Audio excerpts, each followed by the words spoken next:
Okay, if you want to have a passage that you can think about when you are thinking about God, I suggest you read chapters 4 through 7, especially chapter 4 and 5.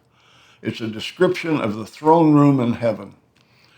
You can compare it to Isaiah chapter 6, where Isaiah sees into heaven for the first time.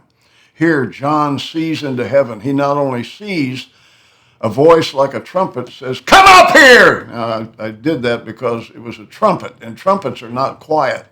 And the voice like a trumpet called him, and he went up to heaven. And he saw things that no one has ever seen. He saw that God on the throne, and God didn't look like a human being at all. He looked more like a great diamond.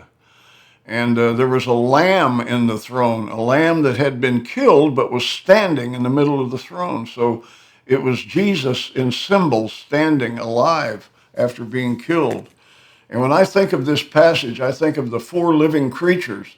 If you read Ezekiel 1, you'll see these four creatures are really, when they're in movement, they're a tornado of fire and they move like lightning.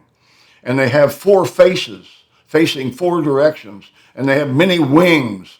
And they have paws like a lion and hands like a man and wings like an eagle. It's an incredible image. And you can't tell that there are four creatures there. But when you get to the book of Revelation and see them resting as the throne of God, you can see four creatures. And each of the four creatures has something to say. And they always say, "Holy, holy, holy," before God. They never stop saying, "Holy, holy, holy." Because when you are in the presence of God, you are blown away by his holiness. In Isaiah 6, they cover their face with one set of wings, and they cover their feet with one set of wings, and they fly with the other set. I think they're embarrassed and they feel unclean in the presence of the absolute holiness of God. And when you get to the passage in chapter 6 of the seven seals, you realize this is what David Koresh was so concerned about in the Branch Davidians. The seven seals are very simple. That's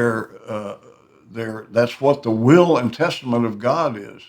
And when the Lamb opens the seven seals, he reveals what's coming. He reveals the heart of God.